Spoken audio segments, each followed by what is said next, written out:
idol ko, si Jose Rizal. Si Jose Rizal ay 35 years old, nasa Madrid.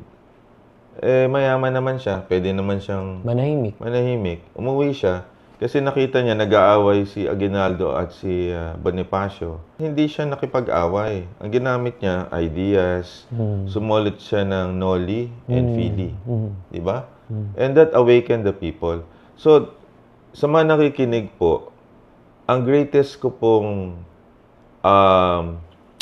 magagawa para sa inyo is to enlighten everyone. Ito, katulad ito, magtitipid kayo, huwag kayo magkakasakit. Ipaglaban nyo yung karapatan ninyo. Ngayon, an awakened population will be a nation na babalik yung pride natin. So, yun eh. Balikan natin yung values ng patriotism, sense of purpose. So, actually, ito yung panawagan siguro, no? Correct me if I'm wrong, regarding this situation. Una is awareness eh.